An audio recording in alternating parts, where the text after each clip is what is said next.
This podcast is part of the Deluxe Edition Network.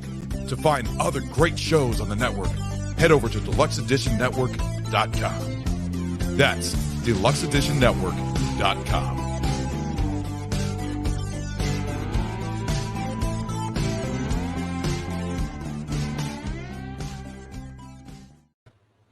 Hello, everyone, and welcome back to another amazing episode of the Steven Jarvis and Friends podcast. Today, I have Mark, and also I have Brett Man from Good Real Hunting. Today, we're going to talk about football. We want to talk about anything we want. Be honest. Shut the hell up, Mark. And we already got people that are throwing out, what's up, Brett and Brett Man. Hey, what's going on, Lamontre and Thomas? Very good supporters of the channel here. I appreciate, and since you're already there, be sure to give these boys a subscription because they definitely deserved it. Just by talking to you all pre-show, I can already tell we're going to get along just well. Thank you guys for joining the stream. We're very happy to have you here. If you do decide to subscribe to us, we appreciate it very much as it helps us grow. But also very much... Also tell Mark to go fuck himself. Fuck you. How can you do that when he has such an adorable creature on his lap? That's right. This is Luca. Cat. Hey, this is Luca. I am a cat fan. I love cats. Hey, she was on death's door when we got her. Most of my dogs were that way too. Most of mine were the runt of the litter. Yeah, I'm the runt Chihuahua. It's the runt of the her pack, and she outlived all of those puppies for 15 years. So I totally understand that. You love the runts more than the normal ones. Yes, I don't know if it's that I love the underdog, but yeah, every dog I've ever gotten has been the runt. Well, you do like the Vikings, so that is an underdog. I mean, it's more of a fucking favorite than the Lions are, but hey. Oh, well, the Vikings did lose once this year to the Lions. Well, yeah, because you got they were favored. And they were favored. Well, that's the thing, though. That's why I even told you that was gonna fucking happen. I know that was funny. You told me that Cousins was gonna screw it all up, and he chokes. He didn't choke in the playoffs. He did his job in the playoff game. It was the players that didn't catch the fucking ball. 4th and 8. He threw that ball too hard. Hey Kyle. How are you doing today? Kyle. I hate that. Unless I show it, I can't fucking see it, but everyone else can. Did you go over to comments and or where it says private chat and comments and change it to comment? Mm-hmm. That's where I found it. Private chat, you don't see anything. Mm-mm. No, if I don't, I'm in comments. Yeah, okay. I never go to the private chat. Yeah, it should have popped up for you because it pops up for me whenever. Yeah, it pops up for me too. I used to keep YouTube up and do it that way, but then I decided, hey, you got your 10 seconds of fame. Get down. So also, we want to thank the Deluxe Edition Network. Also, go over and check their website out. You'll find a lot of great podcasts on there. And I want to throw it out to World's True Crime Podcast out there, since they decided to shout me out in one of their episodes. Very appreciative of that. Thank you, guys. Shit. We're getting famous. People are shouting our names out, or your name out. Well, yeah, because they like me better. Nah, well, that's for now. I don't know. Mark has the cat, so Mark has already got an advantage. That is true. Well, I'm getting ready to start my own podcast on the 10th, and it's going to be interesting. Shit, everyone. Yeah, it's called Talking Shit. And if you haven't subscribed to that yet, subscribe to it. My biggest cheerleader right here.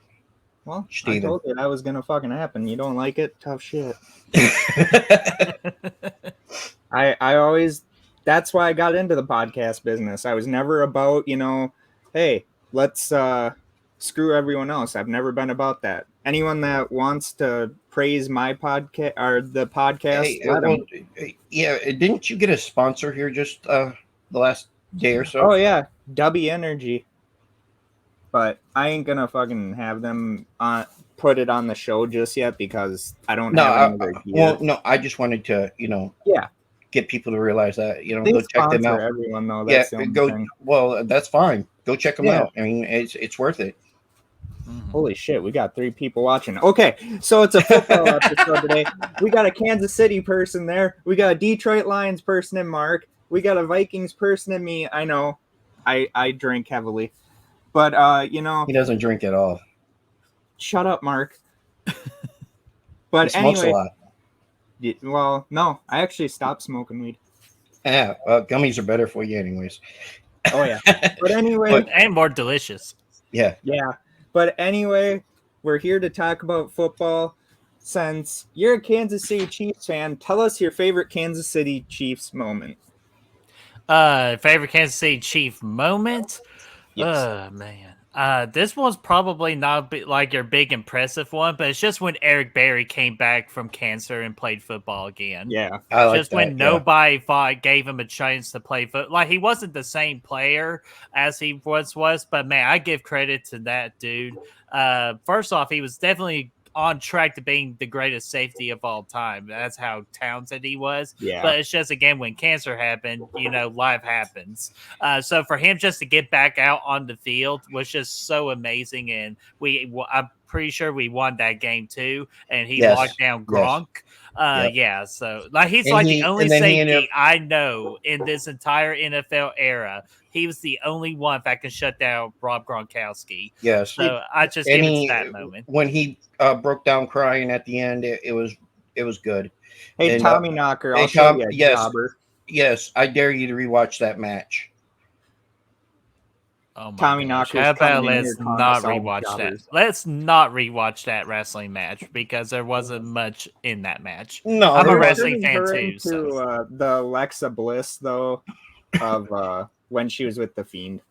Yeah, well, that's what they're boiling down to is reconnecting them all together, and we could talk about wrestling too. I don't care. We could just know what? I've been a wrestling fan for 20 plus years. I can easily talk about wrestling. We need to do that for one of your episodes, Mark. Oh yeah, well, I do have something, and I'll let you in on that one. Okay. I want to try to do what you said, but we'll talk about that later. Okay. Go ahead, Mark. With my favorite actually wrestling moment is, of course, or my very first wrestling event is going to always be my very first, and that's WrestleMania 3. But I have a heart for WrestleMania 24 because I took my daughter to it. She wanted to go to WrestleMania 24, and that's always going to be special. And the funny part about it all is my daughter was telling people around them on who was going to win, how they were going to win, and what they were going to do. And she mapped it all out, and she was good, except for the Shawn Michaels, Ric Flair match. She knew Shawn Michaels was going to win, but... Hey, Mark, that's not football. I know, but he said he was a wrestling fan too. So. I know, but we'll get back to football. We'll get back to football, but... My podcast is already losing people as we speak. I don't need any more people to fucking leave. Oh, well. So, anyways, what was your favorite moment being a Detroit Lions fan, Mark?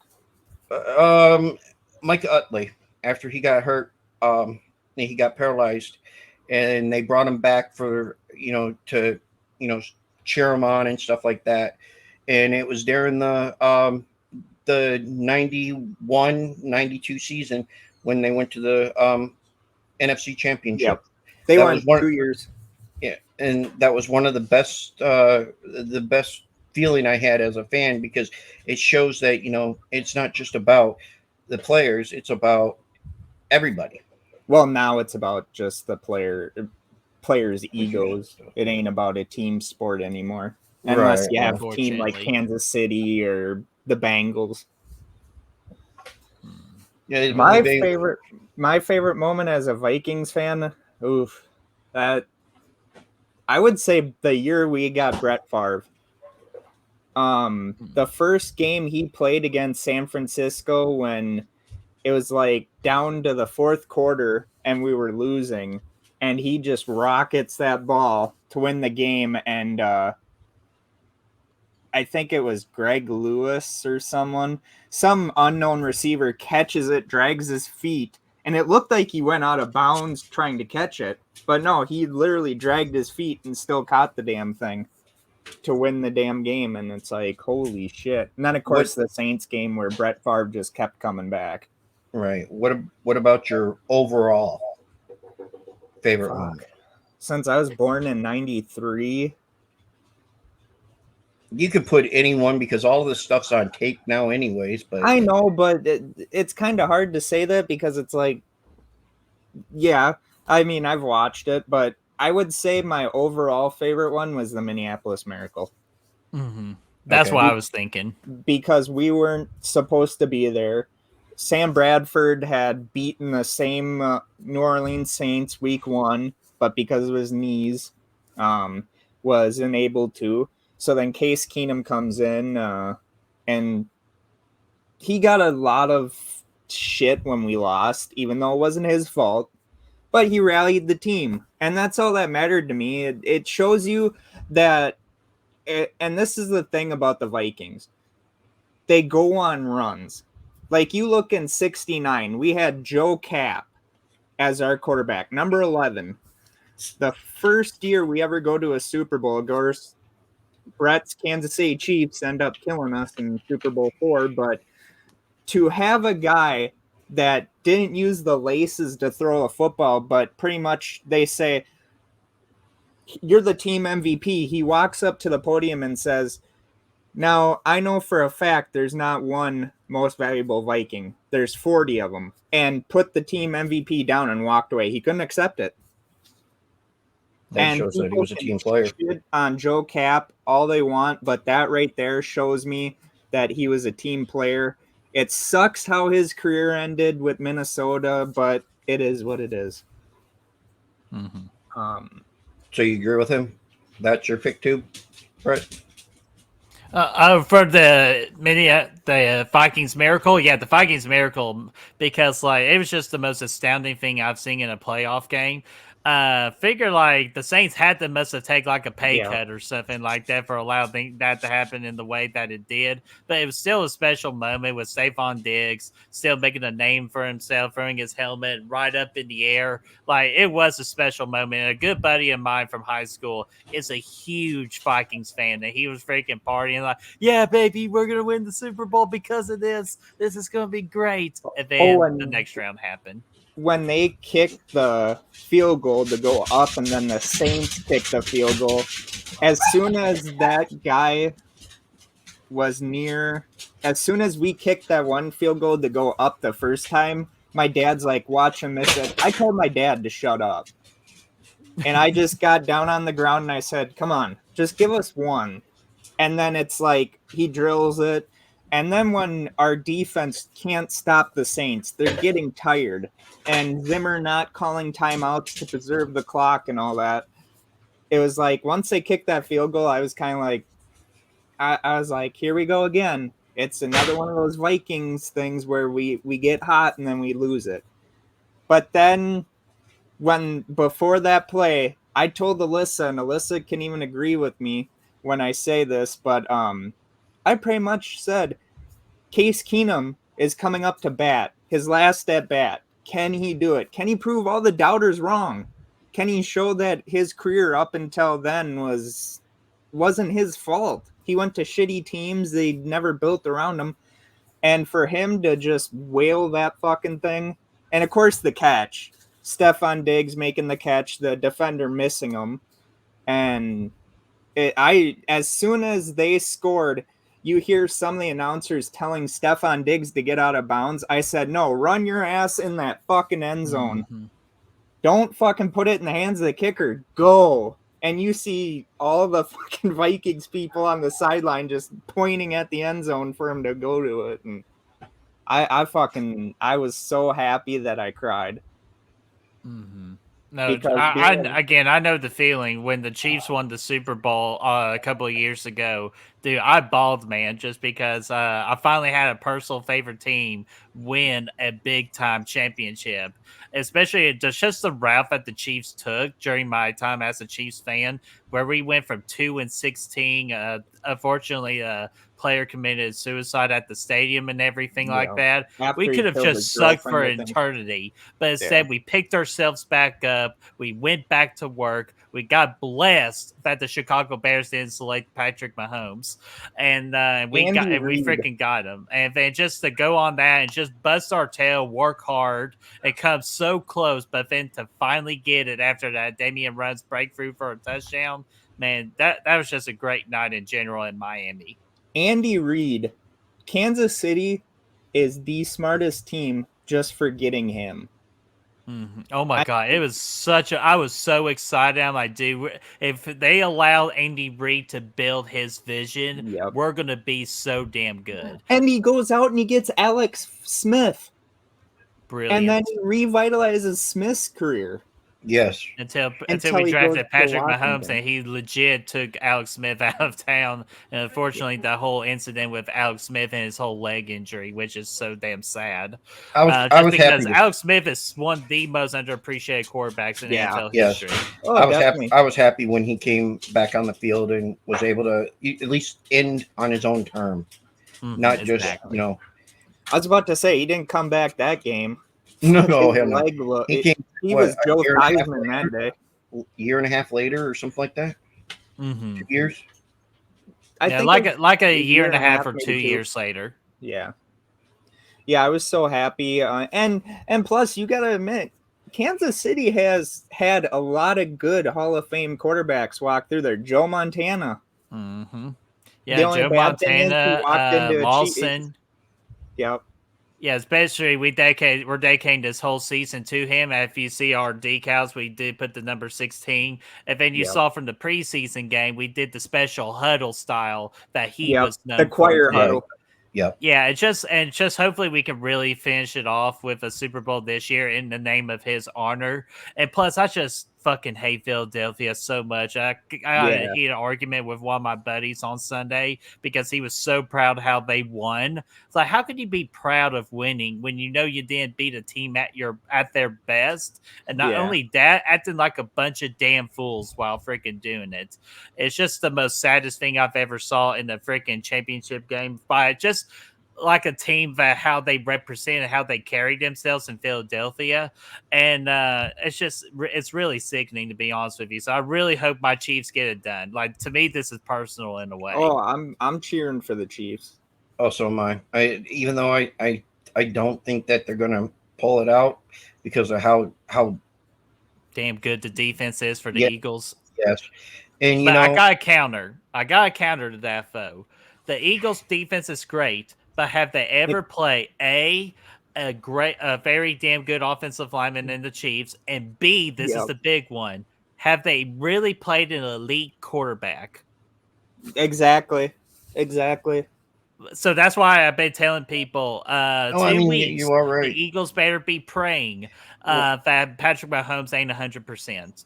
Oh, 2 weeks he should be. I mean, look at how he was playing Sunday. He was playing like you could tell he was hurt, but he wasn't as bad as what he could have been. Oh, dude, he blew my expectations out of the water. Like, you could tell, like, with some of his throws that he couldn't really get it there with the back foot and all that.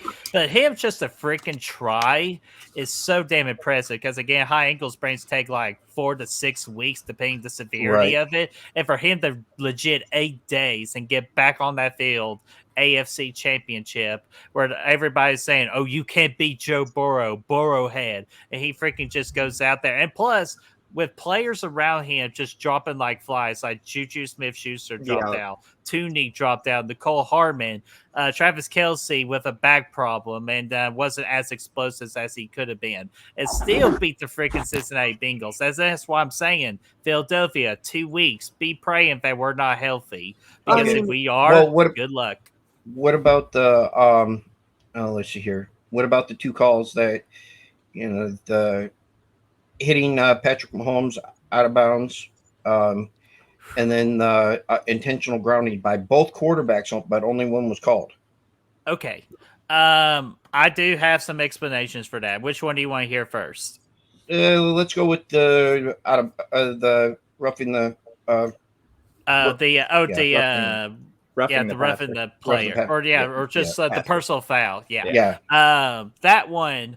Definitely it was, because Patrick was plenty enough out of bounds and he was already giving himself up. I mean, yeah, he was, but you could see him, and the player was actually trying to stop too. And I mean, Yeah, that could but be, but but the you way have that to it's, call it. but the way it's called in the Yeah. NFL, right?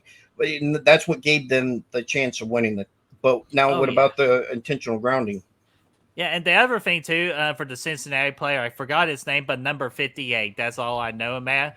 I felt so bad for that dude because I know he didn't intentionally meant to do it. He was just freaking playing the game at Yeah, full he was. speed. He was doing Yeah. his job, He was and it pissed. sickens me that half of his teammates was saying, "You gotta be fucking smarter than that." I'm like, dude, shut up. Like he did the best he can. Hell, he even pretty sure I tore he's something in his leg during that play too. So Yeah. like, I just feel bad for Oh that yeah, dude. I hope he I doesn't watched his beat leg himself. bend. It was like, oh shit! Dude, I I thought he was more did some worried damage. about the freaking trainer on the sideline. No one freaking talks about him. He got No, drilled too. yeah, he got hit.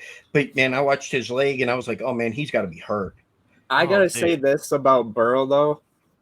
Do not ever count that motherfucker out. That was such a heavyweight fight type game that you could call that the Super Bowl if you wanted to.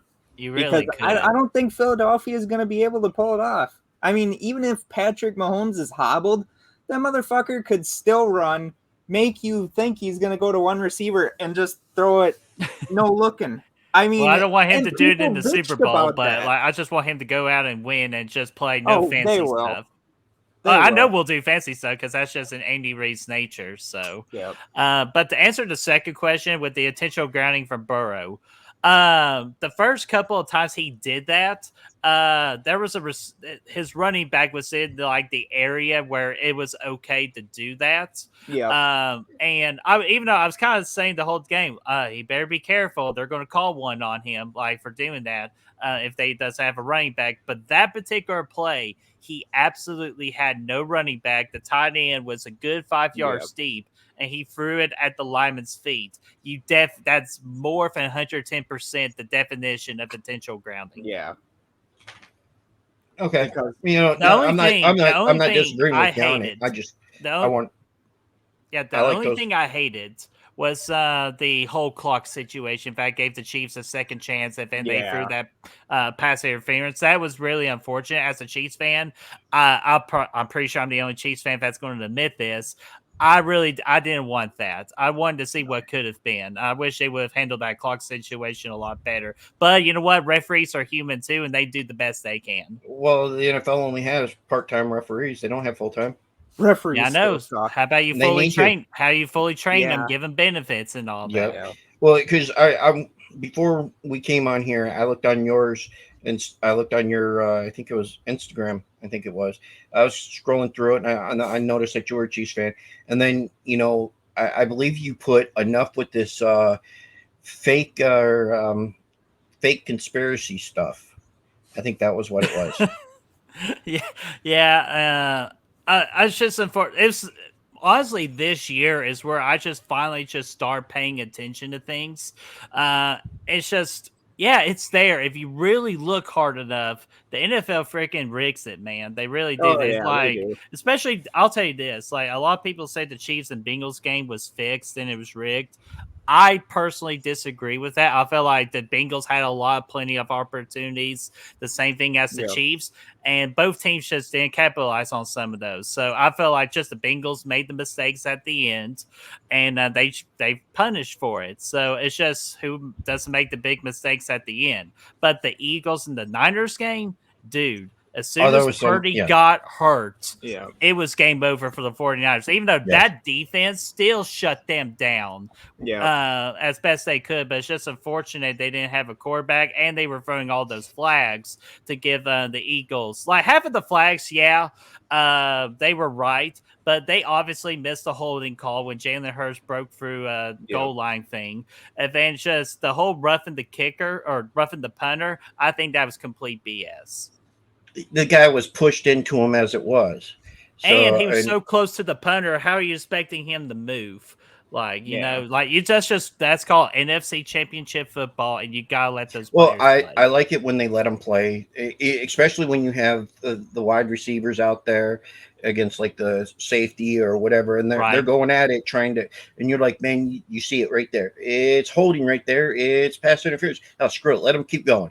You know? Oh, dude, the worst one was freaking how they sent Tom Brady to the freaking Super Bowl with the Bucks, and they got the Packers on that slight little tug, and they called it a pass interference. Where I think it's the worst call, the second worst call in the history of the sports, because definitely the worst call was the Saints and the Rams, where the Saints got screwed on that defensive pass I interference. agree. That was the worst call I've ever seen in my entire life. Everybody agrees on that one. I think the Saints would have beaten the Patriots in that Super Bowl. Oh, dude, man, everybody wanted to see Aaron Rodgers and Patrick Mahomes in the State Farm Super Bowl that year. But instead, again, Tom Brady got to go in. They want him to win his 8th ring, so they didn't let the Chiefs play. But the thing about that Super Bowl was the way Patrick Mahomes didn't give up. I mean, that fucker was diving, throwing the ball. That's the thing Philadelphia is going to have to try and stop. This guy does not give up. Even with a hurt foot, he will not give up. And how are you supposed to defend like Travis Kelce and like all those freaking like weapons that Patrick has? Like, because a lot of people didn't even give us a chance. Oh, Tyreek Hill's gone. What's Patrick gonna do? I'll tell you what Patrick did. He pretty much when you look at his numbers, had the best season of all time for him personally. And dude, he's only 27. He's only going to get better. The only thing the Chiefs got to do is to make sure they keep protecting him and keep surrounding him with weapons. And what the thing I really want is to continue developing that defense because we got stuff in there. We just need a couple more pieces and more years of experience. And you have the coach. You have the defensive coordinator that's fucking making that team really good. Dude, he's the most frustrating defensive coordinator I've ever met. I've ever really just got attached to. It's a love-hate relationship with that guy. But I will admit the Bengals game, as hard and freaking not clean as that game was, he called one hell of a game in that night. He earned his paycheck. Oh, yeah.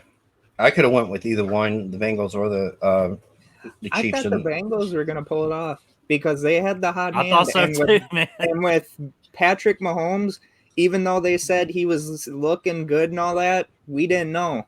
And I mean, I have a prediction if Philly wins. They go full Saints mode on fucking Patrick Mahomes.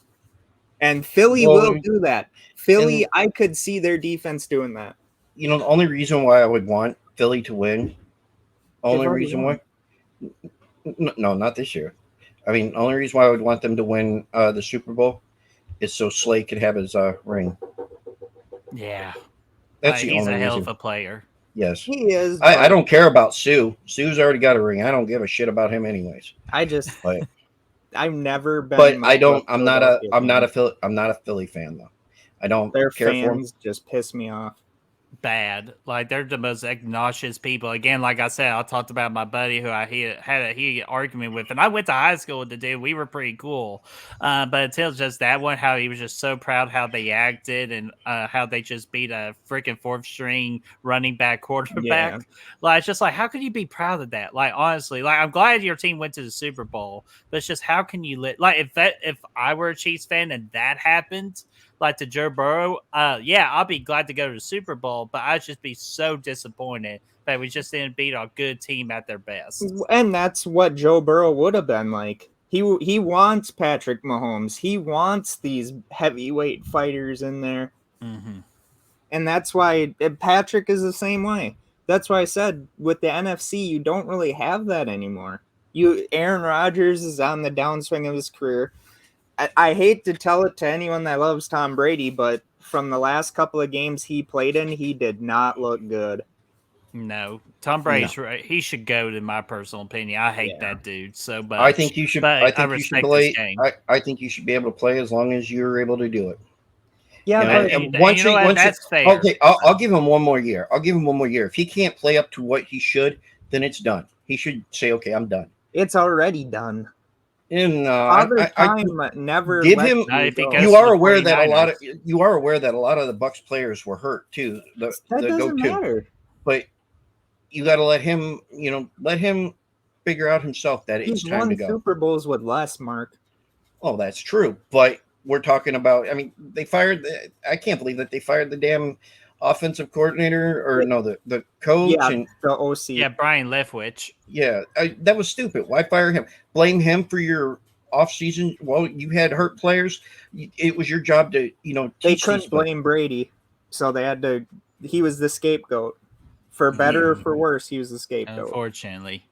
Well, that's the thing. No one will ever criticize Tom Brady. And I'm that one that's like, dude, you have all this money in the You are aware football. that No, he doesn't. everybody criticizes Tom Brady. Pretty much. Again, Not I if give you're credit Skip to his Bayless. freaking field goal kicker, Vinatieri, for winning half of his Super Well, Bowls. and that's the thing. Vinatieri, without him, who's to say they drive down on that Rams team in their first Super Bowl that they win? Or Carolina. Or It's Philadelphia, even. yeah. Yeah. And So, it's like, just, if you gotta give credit to that thing, when it actually has to be on his freaking shoulders, he lost twice to the Giants and lost to Philly, which that's the only time I cheered for Philadelphia to win that Super Bowl, just because I hate Tom Brady even more than Philadelphia. Oh, I see. I can't do that. But when the Bucks were in the Super Bowl, I couldn't do that. I couldn't go for them. I really could not. Because I don't like the Bucks at all. I was pissed when Brady chose the Bucks. I'm like, you got to be kidding me. And we got Facci. That's Facci Cinema. That's my boy Cinema. Matt. Facci. How are you doing today, Matt? Man, I was going to say something different, but okay. Shut up. Yeah. We're not going there. No. Matt, thanks for hanging out, man. Thank you, Matt. Mark, who is your favorite team other than the Lions? If the Lions aren't in the playoffs, who are you going with? It's normally the Chiefs. Yeah. And see, the funny part is I go for the Chiefs when Detroit's not in the playoffs, so that's like 99% of the time.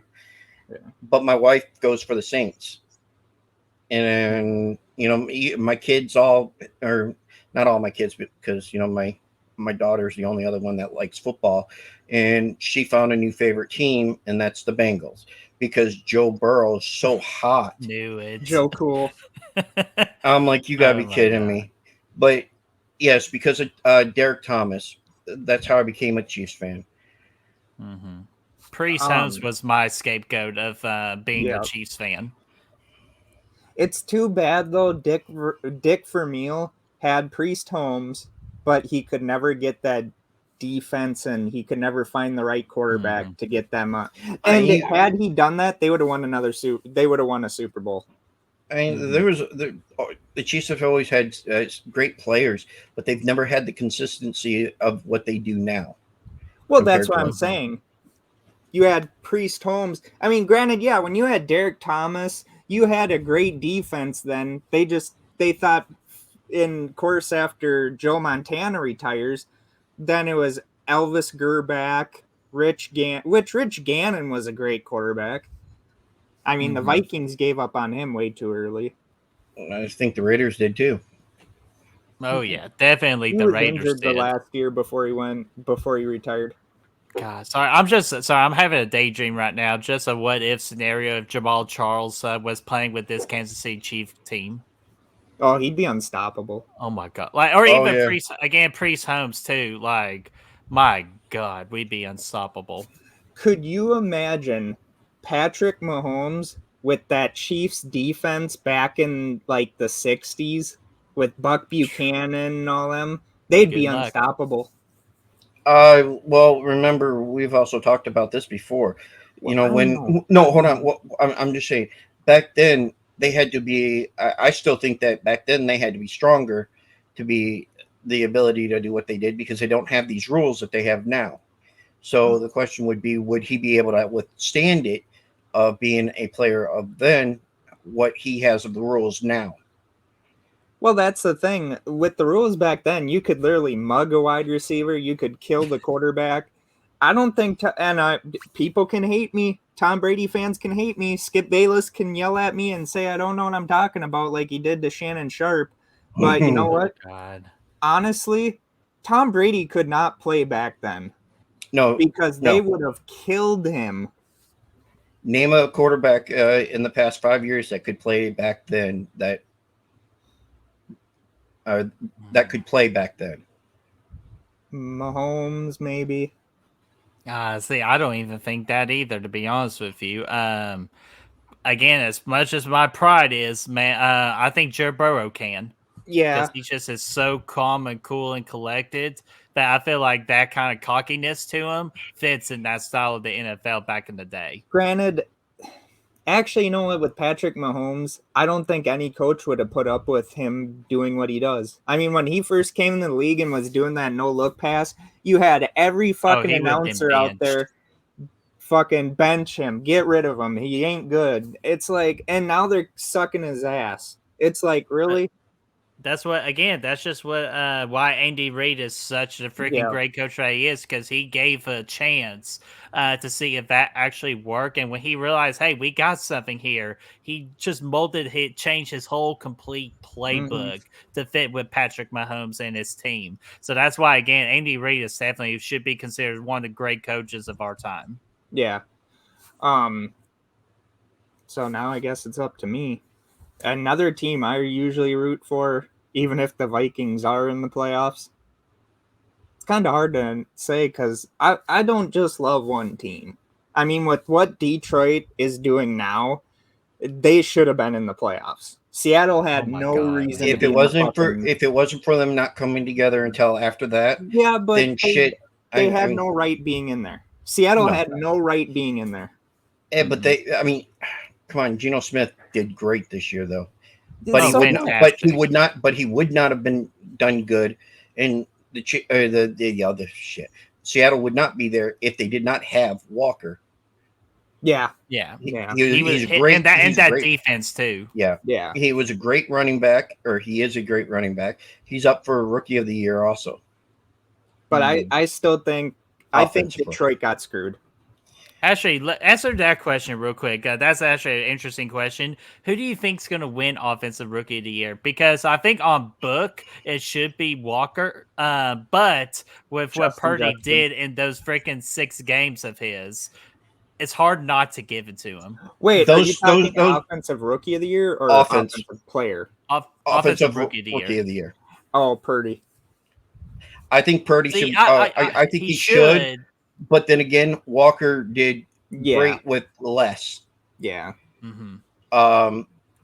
Well, Purdy, he was Mr. Irrelevant. That's the only reason I'm going with that one. Right. Well, that's like I said in the beginning. There's no such thing as being the last person in the draft meaning shit now. And you can go anywhere in the draft and still be good. You don't have to go first round, because a lot of times you find more first round bust than you do of stardom. Well, and Pacheco from the Chiefs. Our running back Pacheco from the Chiefs. Yes. Number 10. He was drafted in the 7th round, and here he is. He's our starting running back. Yeah. You find better running backs in the later rounds than you do in the beginning. Yeah, because they got more to prove. Absolutely. And McKinnon is a great running back too for us too. Okay, let's go with this one. Defensive Rookie of the Year. Ooh. Oh my God, that's so tough. I can tell you right now. Hutchinson. Yeah, see, that's where I'm leaning towards too. But man, do not doubt the Seattle defensive back too. Yeah, well, I can't even say his name. But I can't remember his name at the top of my head too. But man, I actually watched a good amount of Seattle games this year because of due to Red Zone. And dude, man, he's so damn talented. But there's just something about the Hutchinson kid that I think he's going to be like the JJ Watt of this generation. I think he's going to be very impactful on and off the field. The reason why I go with Hutchinson is because I watched what he did compared to a lot of the other ones, and besides I'm biased, he caught 2 interceptions. he sacked the quarterback. Quite a bit of time, fumble recovery, and that was just in one game. Yeah. Mm-hmm. I mean, on top of that, I mean, you got a lot of great players with Detroit this year. That once they came together, they finally figured it out. And the funny part is I read again today that these players and coaches are willing to take pay cuts. Not coaches, but players are willing to take pay cuts to stay with Detroit. Well, yeah, because they realize, and that's the thing that Minnesota will not get back. As long as Minnesota Vikings fans call me a fake Viking fan. I don't give a fuck. I'll prove you that you're a fucking fake fan because I know more about this history of the team than most of these fucking Yes, go look at his podcast. He's got the history of the Vikings on there. But anyway, honestly, and I told you about Dan Campbell. I said if they let him coach, yes, the team will buy in. Mm-hmm. He will be another Schwartz, but I think he will get them over that. Getting Goff to go get off his, not his ass or anything like that, to get him out of his head, to get him in the right state of mind, and to see what Goff has come back and done this year compared to, Well, Sean McVay fucked him. It made me, when you remember when Goff first came to the team, what did I say? I said I think that was the wrong decision. Yep. I said that time and time again. We were going off what had happened, and then he went through the season. I was like, I'm not sure, I'm still not sure, but he's under contract. Let's see what he does this year. And then when he started playing and started, showing more consistency, 10 games without an interception is better than anything he had done. And now he's up for comeback player of the year. Yeah. Which I always thought comeback player of the year meant that, something had to have happened to you where you were out following the year before. Now, with Goff, I think his lowest point was that Super Bowl. That's when you found out that he wasn't the same player anymore. That Sean McVay, who was going to give up on his team but decided miraculously to come back now for another season. Watch that team give up on him. But Sean McVay... Stafford's not one to give up. No. Well, and him fully healthy. And plus, they also were without Cooper Kupp, too. Because, trust me, I know from a fantasy football perspective, that hurt so do I. I had him, and, my season went... My season didn't do that, but I would have easily won the fantasy championship if I had Cooper Kupp on my roster. Well, I did good. I've been doing 2 fantasy leagues for a few years, and one of them I've been in the basement for like 3 years, and this year I finally made it, to the second round of. I don't play fantasy football anymore. Yeah, is like any championships? Huh? Any fantasy championships? I have won 4 with one of my leagues. Nice. So I'm a 7-time champ out of multiple major leagues that I play in too. So damn, hell yeah. I'd like to do. Go ahead, Mark. No, go ahead. I used to be that person that people hated in fantasy football, and then I gave it up because people thought I cheated when I had all these, I was like fucking Tom Landry, Hank Stram. I was putting up like charts and shit, and they're like, get rid of them folders. Why are you using them? And I'm like, that's why I do. I watch the game. I mark down who I think's going to do it. But granted, I gave up again because me and Mark were in a league together, and he got to go to the playoffs, but yet I had a better record than he did. And I told that owner, I won that year. I still had a better record than you did. I own the league. That's why I got the settings. I don't remember what the settings was. That was a few years ago. And plus, that league sort of went downhill. A lot of people quit out of it, so it was pointless. And I couldn't pull the teams and do other things, so I just let it play out. That pissed me off. It's like, but no, okay. I would like to do get a bunch of people together and do that through some of these podcasts. Yeah, I'd love that. Get a lot of people from the Deluxe Edition Network too. Yep. Yeah. I'd love that. Nice. Yeah, That'd me and be my Throw you buddies in- I'm YouTube friends with, we're kind of like talking about starting our own fantasy league too. Yeah. So if we have some extra spots, I would love for you guys to Hell yeah. be a part of it. Yeah, I'd love that. I mean, Throw me something different, and then I'm not doing right now. This coming up year, I'll only be doing one, so I'll have an extra spot open. So Hell yeah. I'll be doing my first Dynasty League this next coming year, and I've never done a Dynasty League before. So I'm nervous, but I'm also very excited. All right, Brett. Top 10 favorite players. Oh God, dude, top 10, man. That's so top tough. 10. Oh, why don't we do top 5? I could easily do top 5. Okay, you do top 5 then. Do they have to be in order or just mention says 5? Just mention 5. Any Okay, decade, any team that you like. Oh my God, because like that is so hard to do, my friend.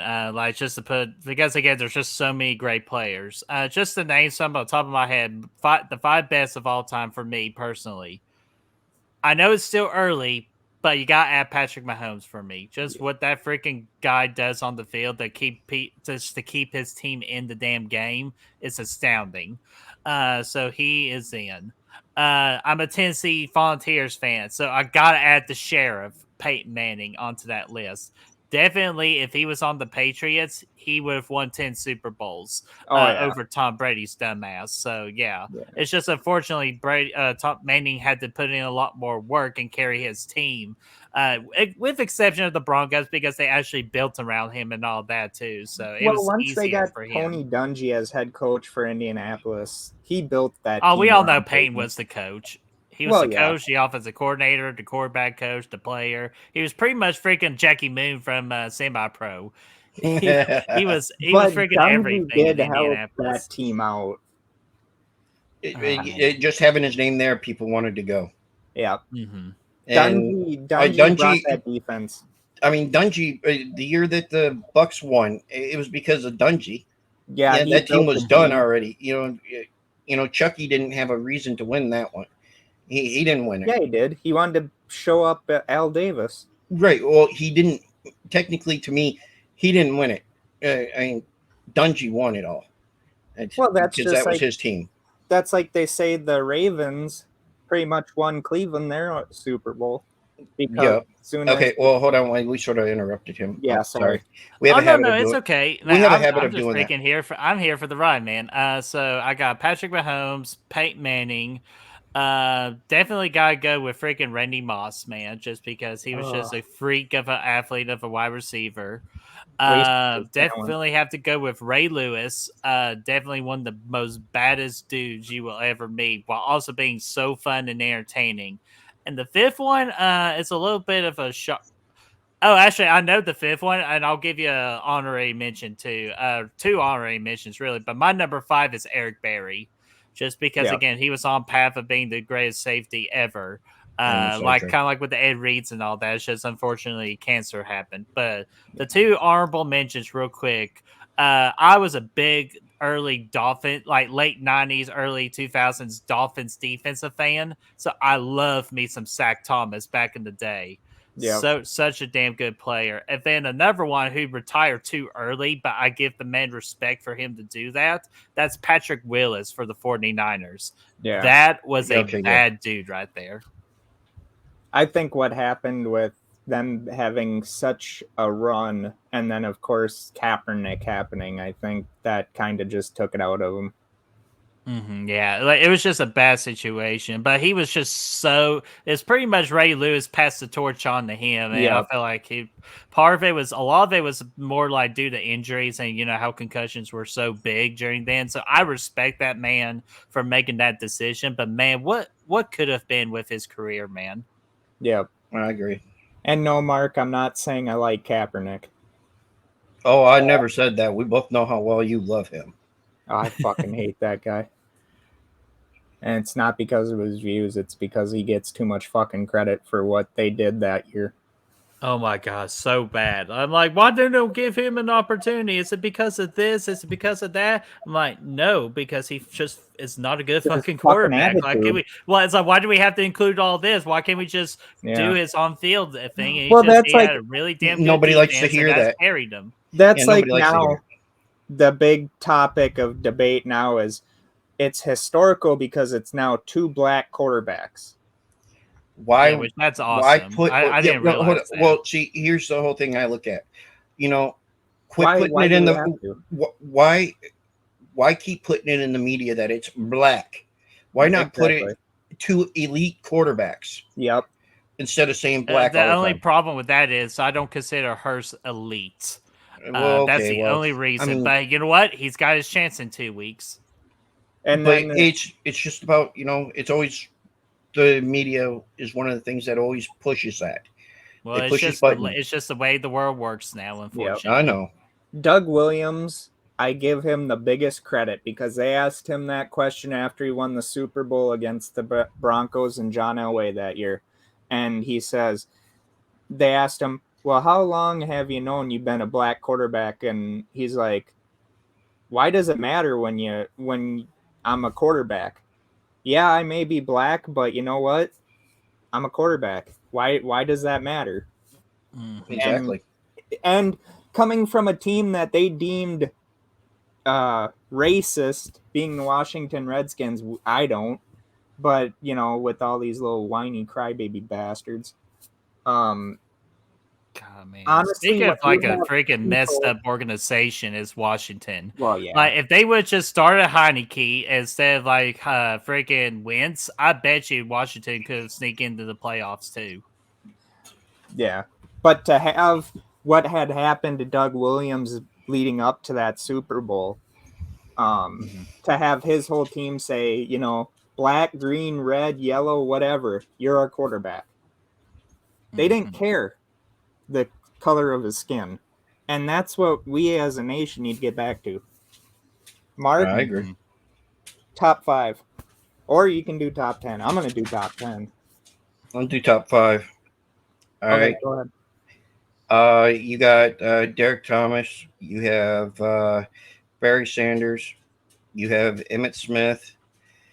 You have Chris Spillane. Yep. That's 4. I mean, I can always throw in any quarterback of this generation right now, but I'm still going to throw in my Michigan man. There's a couple of them. I got Desmond Howard, and to me, Desmond Howard was always a good special returns person. Yeah. And then you got what's his name? But I mean, there's so many, but I'm always going to throw Tom Brady in there because he does have the rings, he does have the stats. No matter how much you disagree with that, he still is one of the ones that are in this generation that would go on the Mount Rushmore. The only thing, like I always say with the whole stats thing, I don't agree with it because you have to have a wide receiver that catches it. So all these people that want to throw Kirk Cousins, Tom Brady, whatever, you got to have a team. Tom Brady never wins those Super Bowls without a team. Mm-hmm. Right. Kirk Cousins isn't winning or going to the playoffs without a team. Exactly. Brady's had the team. Yeah, exactly. Except that's just what I'm saying. I don't always agree with that stats thing because it's misleading. It really is. Mm-hmm. Well, it shows you what type of player that you are. They got stats for everything. I think they got a stats for how many times Russell Wilson had to use the bathroom, which was a lot this year. Okay. Hey, if the rumors are true right now, he'll be one to look out for next year. Sean Payton is a Bronco. They traded him. And if I were Sean Payton, that's still a good decision for him. But if I were him, or if I'm pretty much the Chargers, damn, what a wasted opportunity not getting Sean Payton. Exactly. I'm actually surprised that the Broncos, they because I did succeed at getting him, because he told Fox, the people on Sunday Fox, that he would probably be back there next year. Well, he had no say in where he was going. He was traded. They weren't going to trade him unless he said otherwise. They had them already set. They were already talking about contracts when it came up. So yes, but he was still traded. Right, so but it would never. Yeah, technically on paper, but the Saints organization say, "Hey, you let us know where you want to go, and we will work with it." I still think he chose the wrong destination, but that's me. I think he did too. But man, if he went to the Chargers as a Chiefs fan, I would be wearing my brown pants every chance we played the Chargers. Oh yeah. Because that's to me the most complete built team in the league. It's just unfortunately they don't have the head coach. We'll see how Kellen Moore does as the new offensive coordinator, which I think that's a steal because definitely Moore was not the problem in Dallas. Jerry Jones and Dak Prescott is the problem in Dallas. So I don't think it's just Dak Prescott. Mike McCarthy. Mike McCarthy is not a problem at all. No, I think first off, you gave Elliott, Zeke Elliott, all that damn money, and he hasn't done shit. He's lazy. Yeah. Same thing with Dak, lazy. And that's why it's just like that's the problem. You paid those guys. That's why. Here's my belief, real quick. My belief is, we could give these players these big time contracts, but put goals behind those contracts. Hey, if you throw 3,000 yards, here's some more money. If you throw less than 10 interceptions, here's your bonus. Do it that way. But if you give them all that money all at the exact same time, you're screwed. Unless if you're like Patrick Mahomes, which he'll use that money for good and he'll still play his ass off. You should again, you just gotta know your team and you gotta know your. Wait a minute. He did buy into the Royals, so I'm not sure if he did that good of Yeah, that's the other thing too. Why does Patrick need all that money when he's freaking like part owner of the Royals and he's got a freaking big time State Farm and ketchup freaking? Because his wife wants all that money. The funny part about Mahomes is if he wanted to play baseball, Detroit Tigers owns his rights. Well, baseball, his dad played baseball. I think it's funny though. He owns he's a minority owner of the Royals, but yet his rights are to Detroit. So it's just because we know he ain't going to play baseball and all that, but it's still hilarious though. But man, I'm just saying, like Patrick has all that freaking money. I bet if he had to do it all over again, he wouldn't take that much, and he would have used that money to build a defense. I guarantee it. Oh yeah, definitely.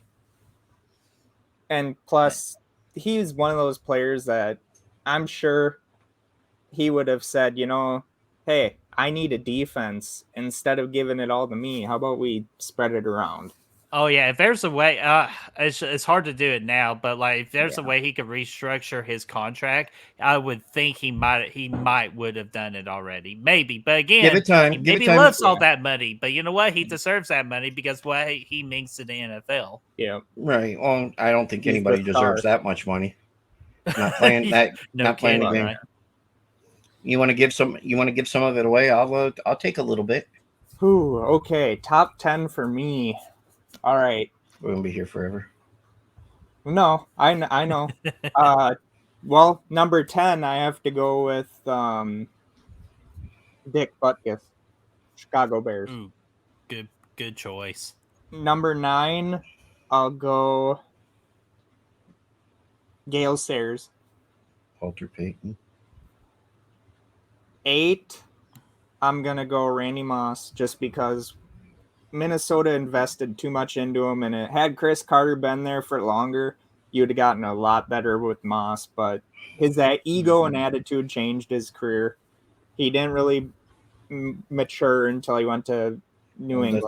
That's what happened with Antonio Brown. He got too big in his head. Or after getting knocked completely out of, pretty much he got his personality knocked out of him. Yeah. That ain't it, though. I don't believe that hit had anything to do with it. I think it has everything to do with it because he was a completely different person after that hit. he got mixed up with the wrong people. That's Well, what that it could comes be down. too. That added that too. But man, I'm just telling you something real. I bet if you like scanned his brain right now, there's some major problems with it. So I already did 8. 7, I want to go with 7. I'll go Chris Carter because he was your everyday wide receiver. I'll even say he was better than Randy Moss, not stat wise, but being a team orientated captain, way better. That's a bold statement, but I appreciate bold statements. Yeah, but how many times did Randy Moss, when they needed a first down, do what Chris Carter could do? Chris Carter could catch it That's one-handed, true. tippy toes, right at that first down marker. Every Yeah. chance he got, That's and true. never had the ego problem. 6, I gotta go Warren Moon. But also, if I'm gonna, I have 2 at 6, so Warren Moon would be the first one. Doug Flutie would be the second. Flutie. I love Doug Flutie. He got screwed over in Buffalo. 5, Brett Favre. The love of the game for him was, even though he retired a lot, people don't realize that the love of the game was there inside him. It was he was being forced out by Green Bay because they wanted to go with Aaron Rodgers, but they couldn't go with Aaron Rodgers if he was still there. So they said, either you retire a Packer or we get rid of you. That's how it went down. 4, I got to go Emmitt Smith, Barry Sanders. I'll put Barry Sanders a little bit higher than Emmitt Smith because if Barry Sanders doesn't retire early, he would have had the rushing record a lot sooner than what. Yep. 4. Is it 5 or 4? I believe 4. 4. God. 4, I'm gonna have to go John Elway. 3, Joe Montana. 2, I gotta go, and this is because of what he had to work with the Saints early on. Archie Manning. Just to be able to have the opportunity so many times to leave the team knowing that they sucked, he still stayed with them until they got rid of him and then ended his career in Minnesota. And number 1, I got to go Kenny Stabler. Hell yeah. Because what he did with the Raiders as a left-handed quarterback with left-handed bias, even to this day still, and then goes to Houston, gets traded to Houston during the Love You Blue era with the Oilers, and then finishes his career in with the Saints, which he wasn't the same person then. But yeah, you got to go Kenny Stabler. I mean, that guy was just the biggest down-to-earth guy ever. Never was too big for his britches, and just a great person overall. And hell yeah, he's sadly missed. I mean, you could keep going down a list of 100, and nobody's ever going to agree on number 1. Yeah, nobody will ever agree on that one. I'm pretty sure nobody would agree on number 2. Well, yeah, pretty much the time era we lived in. But right. Well, right now, I think in the top 5 that nobody could ever agree on. I'll even go there. But I mean, me and Steven have talked about this, about the Mount Rushmore. People keep talking about it, and they want to say, well, this person, and we're like, okay, you can't do that. You have to do it by eras or by decades. You can't just say of all time, because there's always going to be somebody better, or somebody that's going to seem to be better, or a different mindset. Yeah. Look at, if you want to go greatest of all time, Mount Rushmore, I'll put Otto Graham ahead of Tom Brady. He went to 10 championships, won 7 of them, but every year they went to that championship. And, you know, I could also at number 1 could have put Dan Marino. I mean, Dan Marino. He was a great. Yeah. The greatest one never to win it. Him and Jim Kelly. Yep. Fran Tarkenton, he's another one that was pretty great that didn't win it. But at that point, the Purple People Eaters were really, they were on the downswing by the time he comes back in 72. Super Bowl 4, I think, was Minnesota's best opportunity maybe to win the Super Bowl, but Kansas City comes out and just fucking annihilates them. I mean, what they did to Joe Cap. But see, here's the thing with that, though. You watch that Super Bowl 4 highlight and you see how far the Vikings defenders are playing off the Kansas City Chiefs. No wonder they could pick it. Just short passes. I hope Philadelphia plays the same way. Yeah. And then, of course, when you're down 16-17, well, the team on the other side already knows what you're going to do. But Joe Cap went down swinging. He got injured. But he kept cheering for the Vikings. He kept saying, we got to get to 7. And it took that big of a beating to finally take him out of a game. You know, the heart, that's always what will get me. And people can hate me for this, but I don't think Kirk Cousins got it. I think, I used to drop him immediately. I used to disagree with you for the longest time. No, didn't I?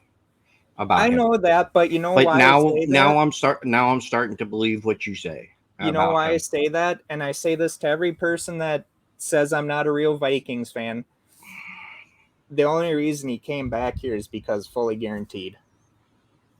Well, that money was fully guaranteed no matter how bad he was. If he was so good, Washington would have paid him. I think that he's one that's can see be moved this year. No, they're going to ride with him one more year. I pray that they don't on the contracts perspective, but as soon as they can, they need to drop him and draft somebody. They're not going to have him. Yeah, but they got Love. They got their next quarterback. They said in Love. Wait a minute. No, that's. We talking about Green Bay? Oh, my that's God. Green Bay. Oh no, that's Green Bay. That's Green Bay. I forgot who's their backup. Oh fuck. I haven't seen him in a while. I don't know why I just thought of the Packers. As much faith as the Packers have in Love is the same amount of faith that the Niners have in Trey Lance. Yeah. Honestly, I think the Vikings are going to screw the pooch on this one. I've been saying that ever since Kirk Cousins came to Minnesota. I think, and people will say, well, you would have had to pay Case Keenum $25 million. I'd rather have paid Case Keenum. I would have paid him a less amount of money. Yes. You could have rebuilt the defense. That defense could have gotten fucking better. The Vikings also gave up on other quarterbacks way too soon. Oh, definitely. Well, I mean... we both know which quarterback we're talking about here. Who? Teddy? Yeah. Well, we never really realized he was going to come back. I mean, to come back from that injury, and I'm not shitting on Teddy. I love Teddy Bridgewater. Yeah, dude. He's such a great guy. And for all the people that fucking shit on him because he doesn't have gaudy stats, so fucking what? His rookie year, without Adrian Peterson, 7-9. The next year, they go to the playoffs. Mm-hmm. Dude, Teddy was such a good football player. Nice Miami guy. is lucky to have him as a backup quarterback, or hell, maybe even next year a starting quarterback, depending on how Tua does. With his Tua should and all that. Tua should retire. Yeah. After having the after having the 2 in a row and then having this last one, and he kind of reminds me of like Steve Young when Steve Young kept getting those concussions. Later. Mark, it kind of goes back to your argument from way earlier on. What are we to tell Tua that he should retire? Yeah. It should be up to him. Right, but I understand this is health and this is different. Yeah, right. His head is more, to me, from what I read, he had a seizure on the field after one of the hits. And so I'd be more worried about that happening, or just playing 1 minute and the next thing you know, you start having a seizure again. There's no guarantees. Well, that's the thing with football. I mean, when I played in sports in school, I knew full well, and I played for free, but yet these fuckers getting paid millions. And yet, like I always say, question the dedication to someone's sport when they're being paid millions of dollars or when they're doing it for free in school. Right. I mean, I put my body on the line, and granted, the year after I graduate, they enforce the fucking concussion thing. And like I told Alyssa, which I'm starting to forget a little bit more and more now. That's called old age. No, it's it's. Hey, I'm trying to help. I'm getting to that stage too. So I literally yesterday brushed my wife's chair. Granted, she wasn't in it, but I brushed it, and I mean, I literally just punched the fucking chair. Well, maybe that's not good. Well, and I wasn't angry. It's just I didn't know why. The chair told you something, bad. You just wanted to hit it. Just a minute. Minnesota sucks. Fuck your chair. Yeah. Well, no, I'd have to agree with it then. Here's a question. Up there with your Michael Myers mask, the knife, what does it have on it? Yeah. Oh, yeah. Here, I can grab it real quick. One moment. I've been looking at that thing the whole time. I'm like, yeah, so have I. Yeah, absolutely. Let's see here. This is a custom Halloween 2018 knife. Oh, damn. I thought I was going to ask you which cut one myself is it? here. But no, yeah. Oh, wow. Yeah, my great friend Destiny, she got me this for Christmas 1 year. And yeah, I absolutely love this thing. Especially to go along with that badass Reed Hall Michael Myers Halloween Kills mask up there. Yep. Perfect. Still the best fucking opening Halloween movies ever had. Was Halloween 2018? No. Halloween Kills with the flashback sequence. Oh yeah, that's a good one. I wish Michael would have went ham on them fucking podcasters earlier.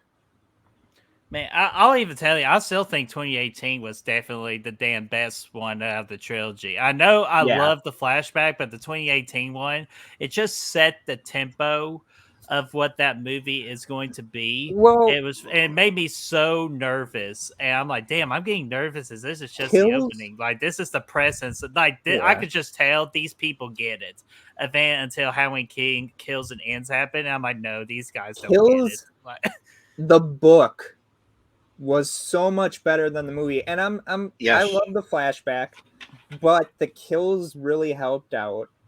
The only thing that I had a problem with, and it's every 5 fucking seconds, is Evil Dies Tonight. Oh, I couldn't stand it. And even in the book, they don't say it that much. No, and I did not like Tommy's the character. That was such a throwaway. I appreciate it more, but definitely it could have been better. But that's just and you bring Brackett back. Oh yeah, that's the thing. That's the biggest gripe I have with Kills. So many missed opportunities.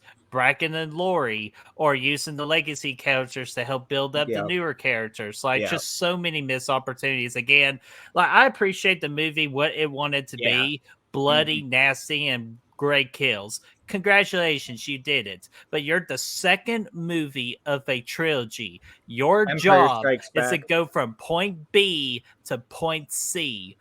And they didn't do that. It was just they just lazily did it. Yeah, with the whole Karen death. I wasn't happy with Karen's death. I think that they could have put it earlier. You weren't happy because that's your wife's name. Well, no. Well, yes, but no. I like the character. I like the character. I like the woman that plays the character. Oh, we had potential, but they just did the exact same thing in 2018. Oh, hey, I'm innocent. I'm trying to make everything okay. At the end, badass. But again, what Steven was saying with not Brackett, but with the sheriff. Brackett, yeah. Oh Brackett. My God. When he pulls out the gun and says, everyone's entitled to one last good scare. Yeah, and they wasted that line. Yeah, like Michael Myers is going to remember 40 years later. He's going to remember that line or even remember who Sheriff Brackett is. Like, it's something that Brackett told to Laurie when Laurie bumped into him in the first one on her way home. That's how it happened. But yeah, it was. And of course, I will say this. Before Ends came out, I told Mark, I'm like, it's going to be remembered as the Return of the Jedi. That's pretty much what this was, where you had New Hope, which is by far considered probably one of the best. Then you had The Empire Strikes Back, which was Kills.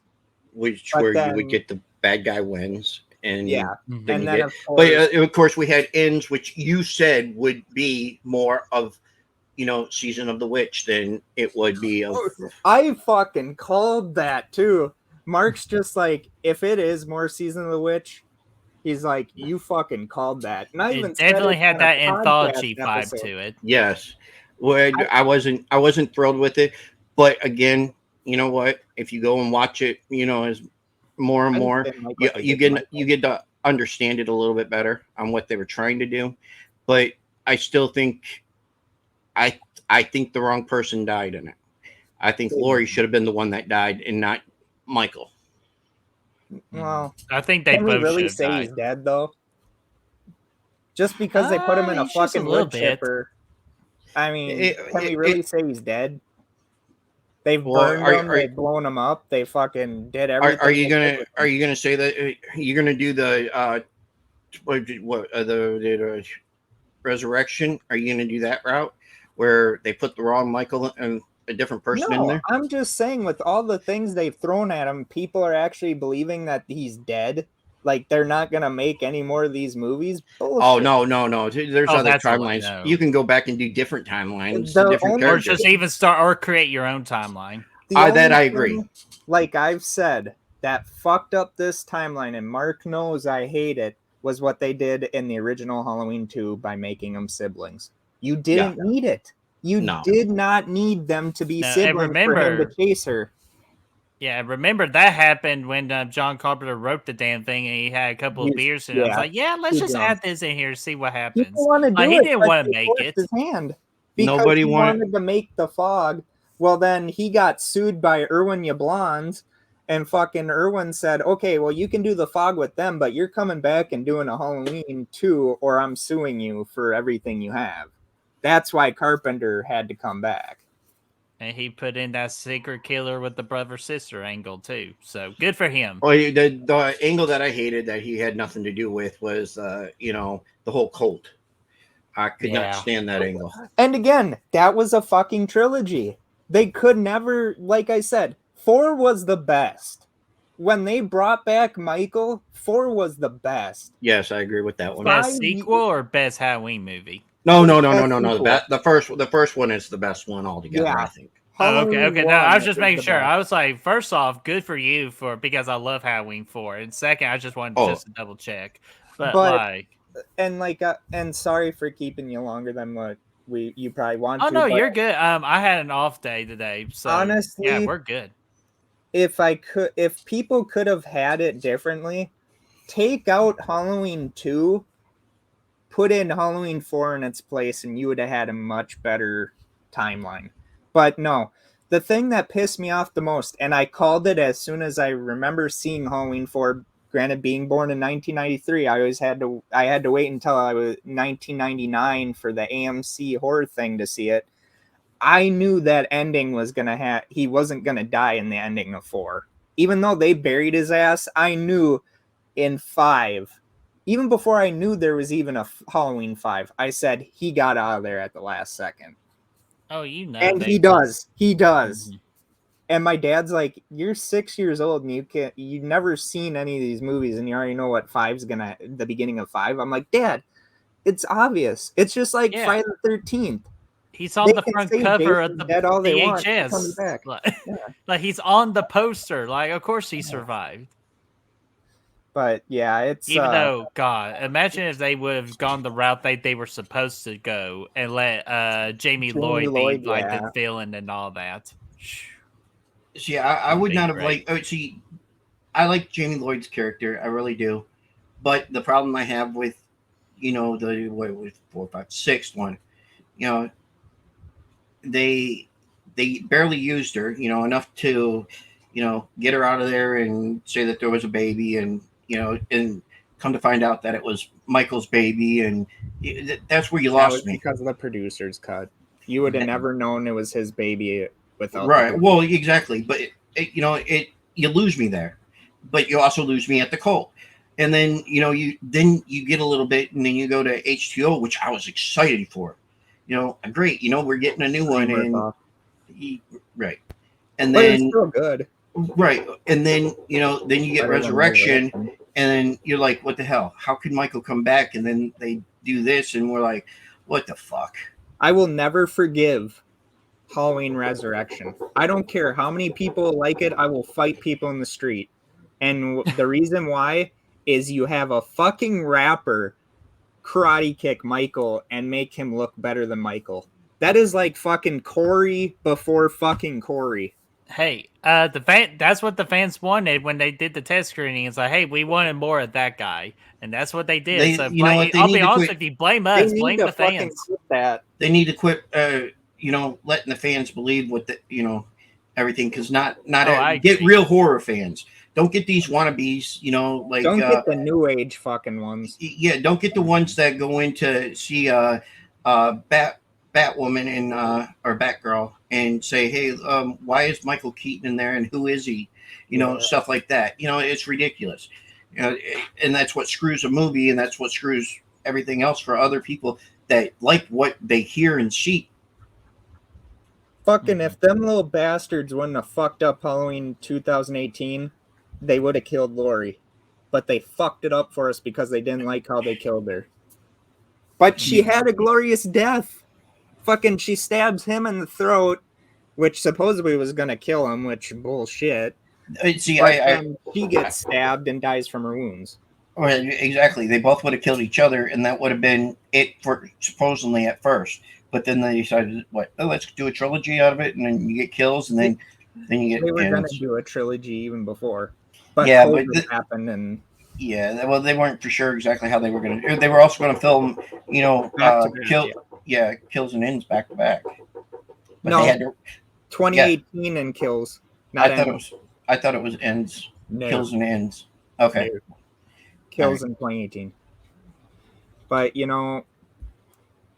I don't really think you can come back with Halloween as a franchise, to be honest, with the timelines being as screwed up as they are. But still, there is a time and a place for Michael. Just don't make him old. Just don't make him old again. All right, I have one for Brett before we go ending this. Now, everybody, we're all horror fans. Now, the new Friday the 13th TV series. What do you think? Absolutely excited to see what A24 does with it. Just because if there's a particular and even like my good buddy Braden, he even kind of wanted this to happen before I wanted it to happen. That A24 is the perfect studio to tackle on Friday the 13th.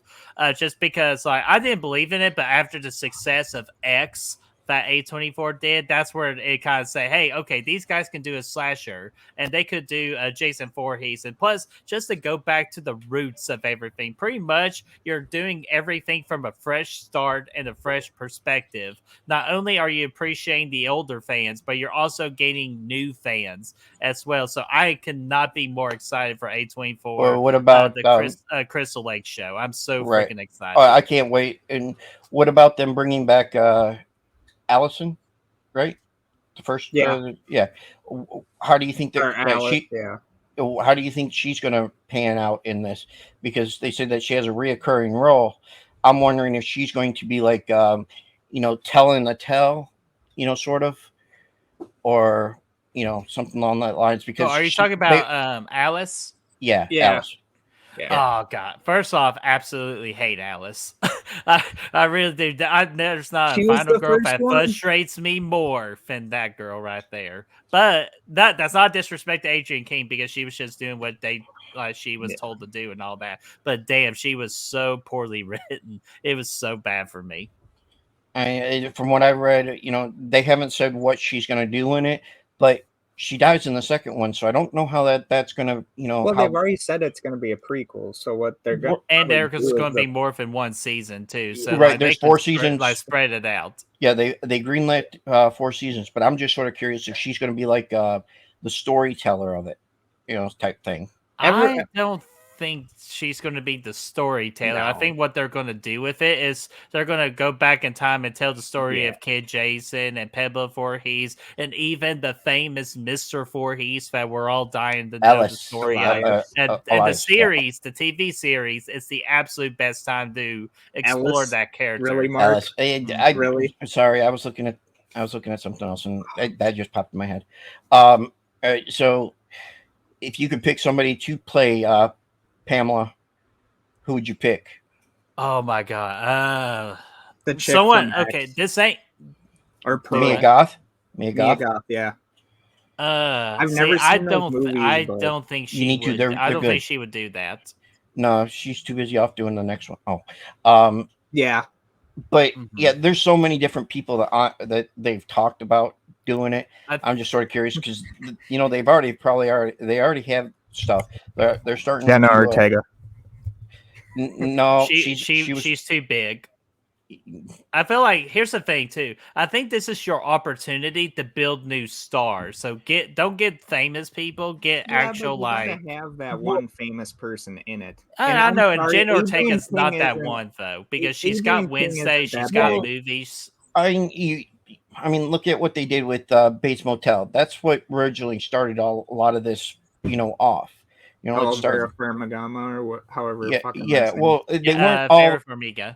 Yeah, they weren't really famous or anything like that. So, I mean, bringing them in and it helped bring their fame up some. But I mean, they did Bates Motel really good though. Mm-hmm. That's true. The first couple of seasons, yeah. Well, they led up to the death though, so that was a good thing. Yeah, but to answer your question, have y'all watched American Horror Story? Yes. No. Do you remember season 2 with the blonde lady?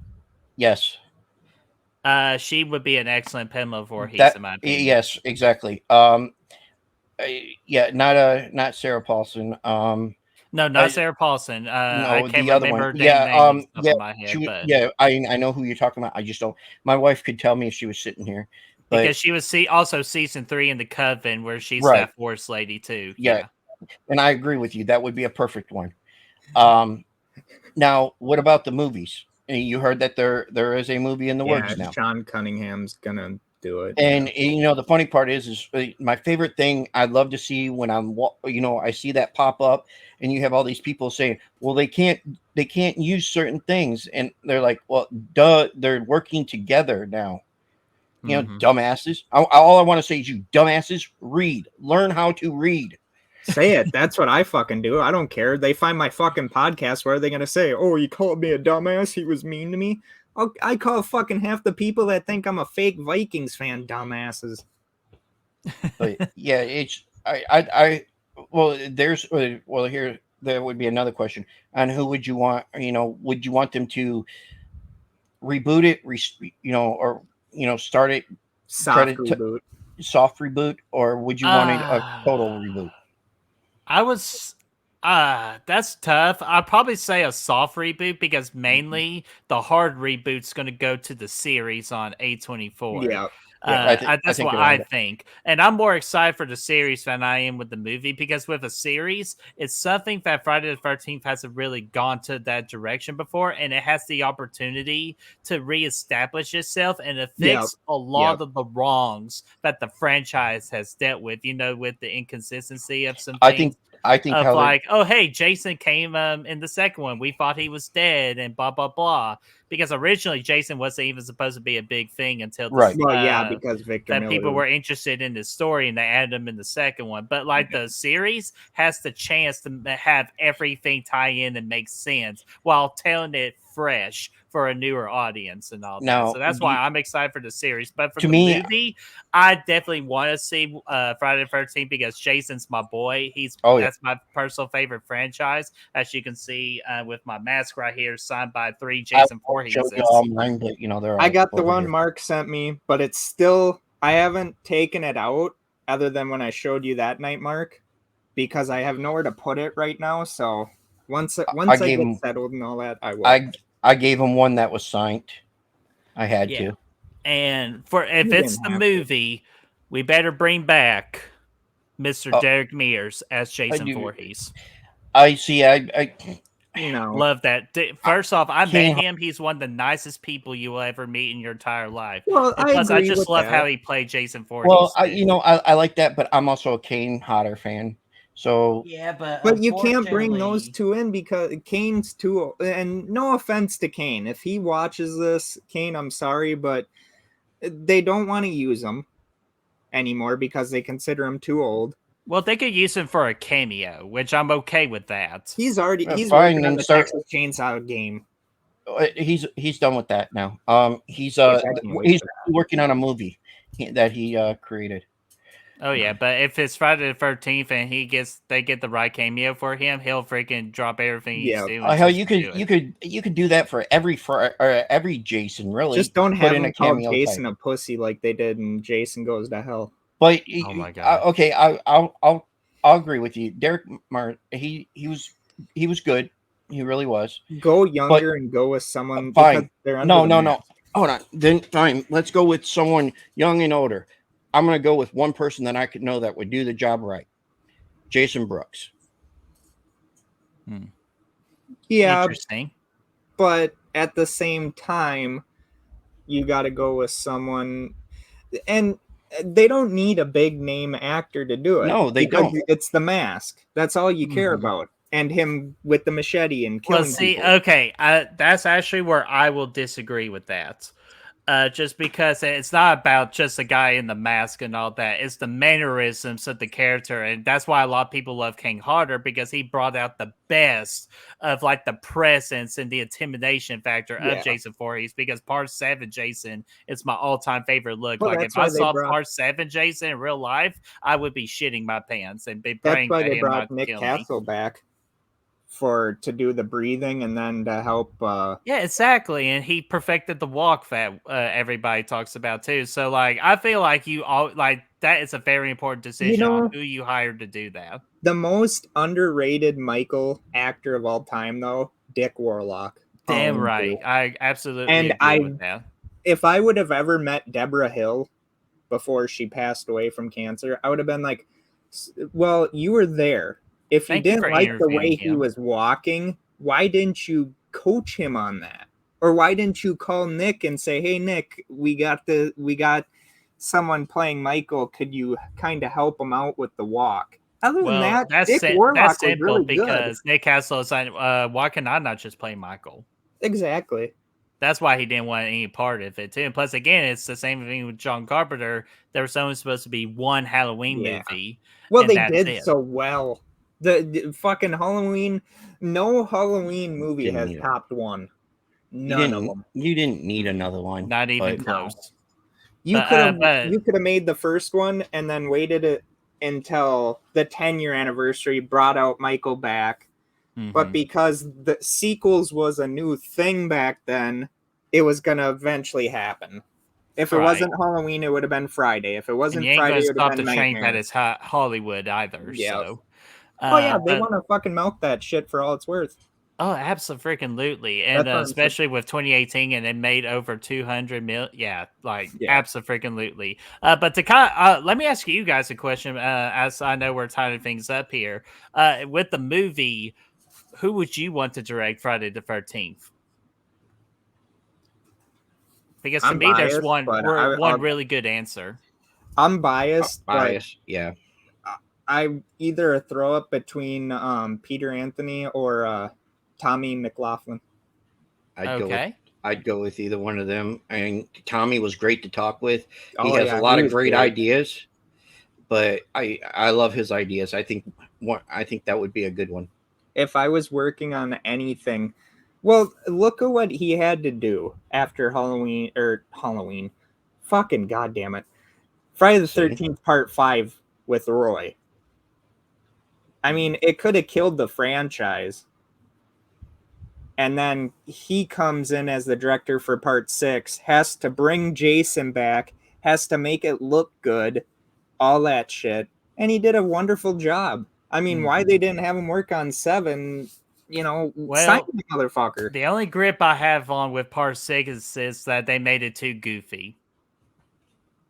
But I respect it for what they were for what he wanted to do, and I give him all the props. It's just, to me, Friday the 13th is just one of those franchises you can't just be goofy like that. In my opinion, I still don't like. I like 7, and this I've never been a fan of 7. I've never been a fan of 7. The only thing I hated was the Carrie part of it all. Yeah, and nothing against Lar Park Lincoln, because she's an amazing actress, and she's a wonderful person to meet too. Kane Hodder is. I don't care what people say about Derek Mears. He was good in the remake. Granted, yeah. Kane Hodder, hands down, is the greatest Jason longer. And granted, Steve Dash could have been a hell of a good Jason too if they would have allowed him to keep playing that character. Mm-hmm. And one I have of a beyond that is, oh my God, why am I forgetting his name? Ted White. He's my all-time favorite Jason, just because what he did with Part 4, and Part 4 is my favorite Friday the 13th and one of my favorite slasher movies of all time. Because damn, dude, that's what made me the true Friday the 13th fan I am today. Wasn't Ted White also Jason in 5 too? They used because they had him and if they did, they used him they did something weird with it, but I don't think so. But I could be wrong. Did you? I don't know if you've ever seen this, but it came on Twitter a couple years ago. I showed it to Mark. There is actually an alternate ending to Halloween where Michael gets up and runs away. Oh gosh, I'm glad they didn't use it. It was just and it even said that it was just John Carpenter doing whatever, getting the not even reactionary shots, just right. And like my wife Alyssa said, she's like, "Well, how do you know that Nick Castle didn't have the shits?" Drank too much Dr. Pepper that day. Yeah. But to answer, but for the question of director, which y'all listed some great choices, I would think there's only one man for the job right now, and that's Ty West. I think he could truly bring down what Friday the 13th is. Ty West. Ty West, who directed X, and I mean, I'll have to watch them. Yeah, you're gonna have to. You haven't seen X? Yeah, X is good. Watch it. So X is good. I wasn't too thrilled with Pearl, but I understood where they were going with it. Oh, it was a totally different movie, so I do not blame you for that. Yeah, but X it's really good. Mm-hmm. But I feel like he can bring it out. But the most important thing that the movie, not the show, the movie needs to do. And I feel like ever since Part 4, I feel like Part 4 is the last movie that did a really good job with this. It's the characters. Give us damn good characters and not just Jason. Yeah, not just Jason and killing people, because we've seen that before. Can agree with that. Give us memorable characters, because the last memorable set of characters we have, you can say Part 6. Yeah, okay, I'll throw it out there. I'll give Part 6 respect to that. Part 6 had a really great set of cast people, and characters and all that. That's what they need to really touch upon again, versus just doing slash and dash. And give us a character that can go on for more than one movie. Also, the thing that got me, and I agree with you on that, Mark, and I'll give you a hell yeah for that one. But the thing that got me is, okay, Tommy is the one to kill him. Why wouldn't you keep going on that? Granted, I get that, they wanted to have Lar in 7. They chose the Carrie route with that. But why not fit Tommy in that? Because his story was completed then. Because he buried Jason in the bottom of the lake. He completed in his mind the prophecy. His story was told. Like his story was finished. Kind of the same thing with Sidney Prescott in 5. Like people say, well, where is she at in 6? Well, we don't need her. Her story was finished. She wasn't coming back. Yeah, well, she's not dead, so she can still come back to 7. She'll come back in 7. Unfortunately, even though her story's done with 5. Well, it just depends on how many more brothers and sisters or somebody else that her mom and dad have fucked out of everything else. Yeah, but uncles, cousins, twin brother-in-law. One thing I can say, and I agree with Brett on that, with the way they ended 5, yeah, that was the best way to end Sydney's, because she still survived.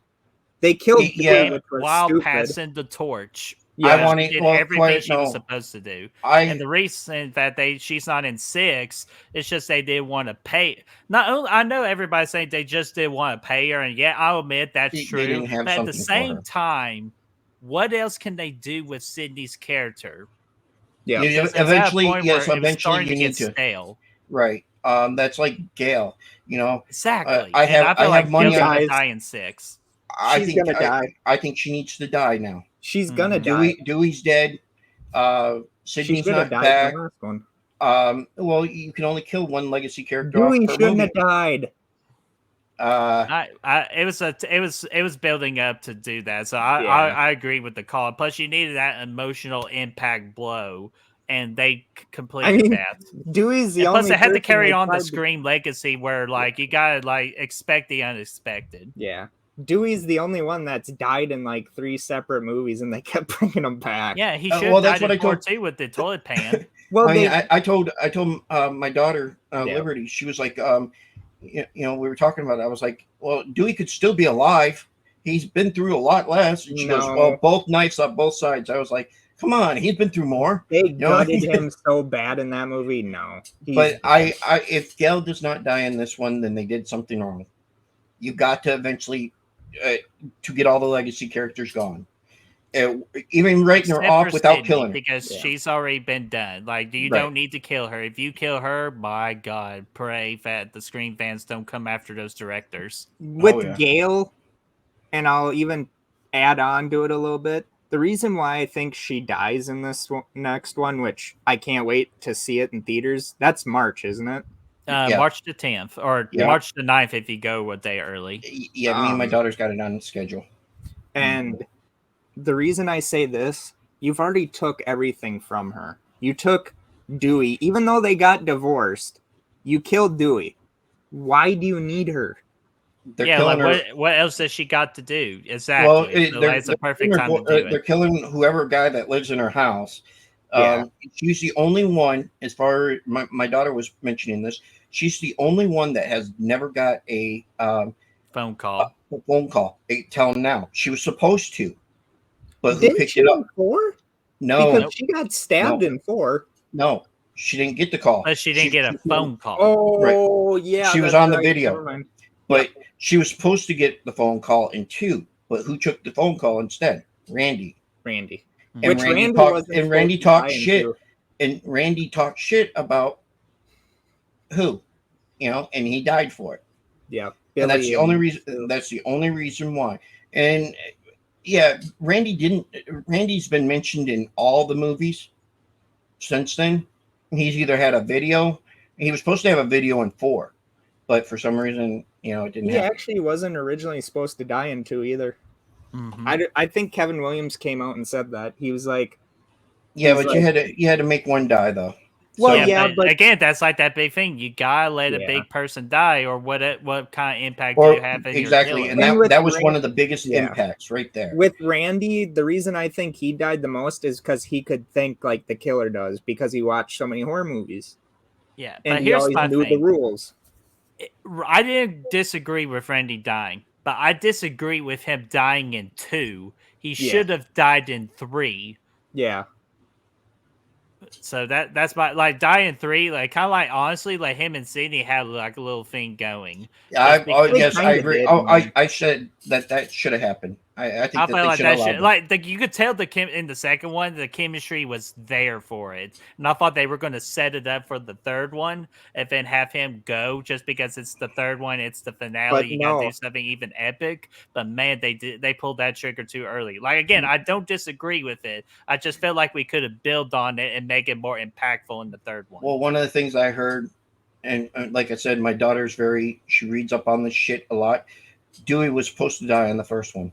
Mm-hmm. Yeah. And the that is test correct. audience did not like that.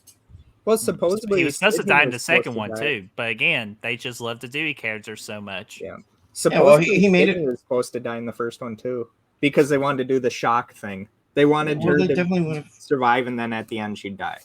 Oh, come on! I'd still like to see Stu come back.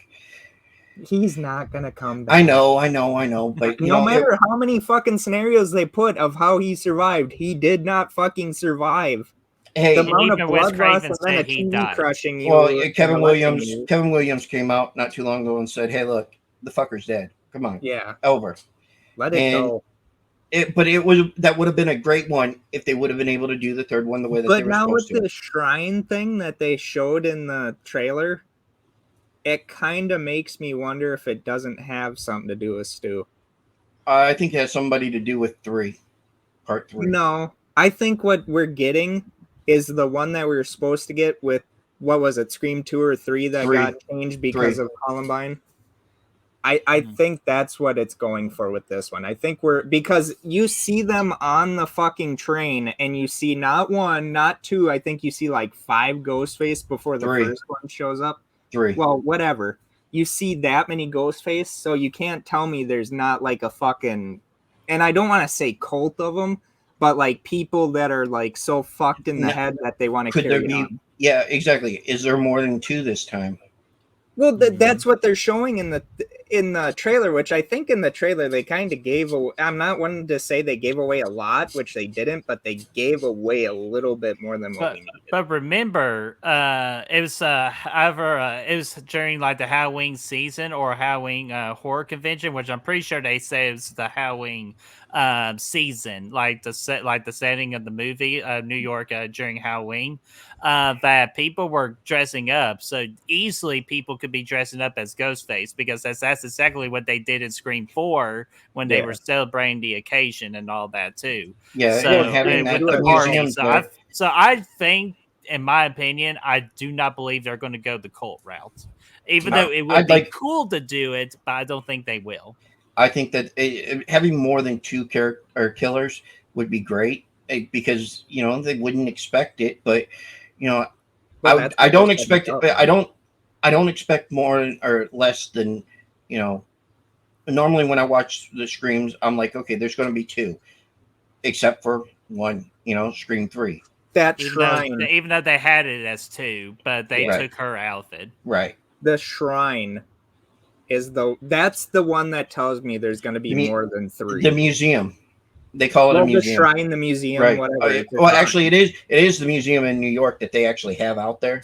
They actually have one for that up there. Well, yeah, I know, but they call it a shrine, not the museum. Right. But it is in a museum. Yeah, I get that. But that's why I'm thinking it's not going to be 3.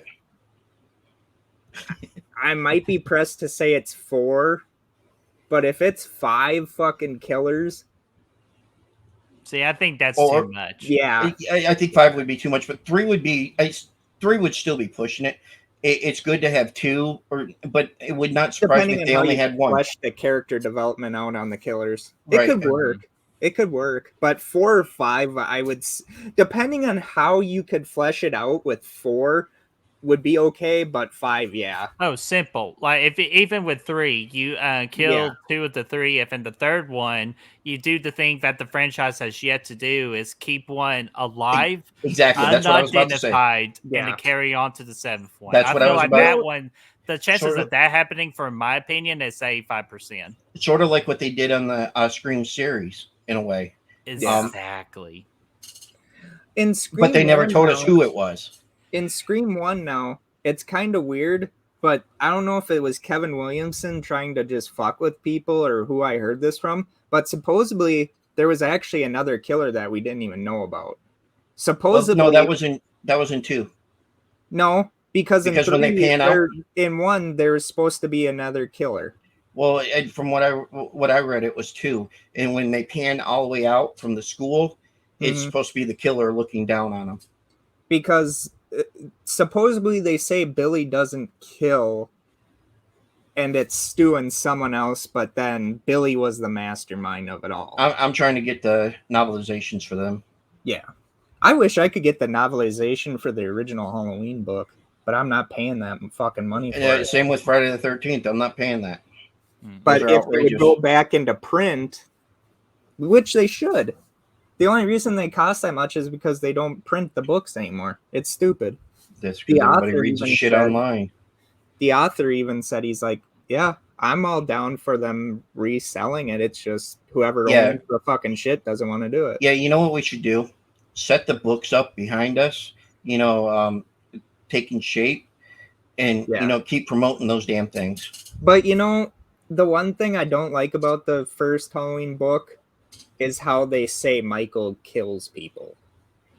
Like, he gets kind of like a fucking erection from doing it. Oh, they say people do that. I don't know. Well, they have a sex, but honestly, really, if you listen to what they say, if you hear all the psychologists and stuff like that, he kills because he has a psychological problem to do with sex. Nobody just believes that somebody kills just because they like to kill. They think it all has to... Loomis that motherfucker, and Loomis would look at you and fucking shoot you 6 times. Hey, I'm just telling you what, yeah, but you can't fucking use real life shit in a movie when you're trying to explain Michael. You don't need to explain Michael. You don't need to give him a reason to do it. He just does it because he's simply and purely evil. He balances his life out. Oh, I agree.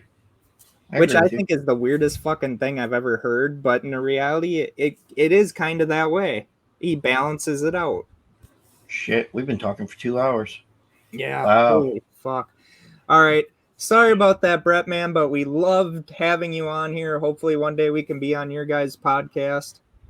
Yeah, absolutely. We're just extremely busy because we just hit that 1K and we're trying to get all this celebration, and we got the real March Madness tournament in March, so I need to start watching 90s movies. But yeah, after that, if we can figure out our schedules, we would love to have you guys on for something. Definitely. So everyone, go check out Brett and his friends at Good Real Hunting and also at Scream Warriors. You won't be disappointed. Also, February 10th, go check out Talking Shit with Mark Bensett and his friend Brian as they talk shit. Our guest is going to be Landon Harvey. He's a ventriloquist, and he's really funny and really good. If you haven't seen him, go check him out on TikTok, YouTube, everywhere. So. Yep. And also, I want to say thank you to the Deluxe Edition Network and the podcast for allowing us to come into your homes and have these discussions with you guys. Also, one more thanks needs to be said. Thank you all to the fans that love and support us, even though we talk shit all the time and we kind of don't know where we're going with an episode. But thank you so very much. Sometimes we do. Please keep coming back. The podcast of the month is every podcast this time, but you know what? I'll even say it. Even if there is a certain podcast for the month, check them all out.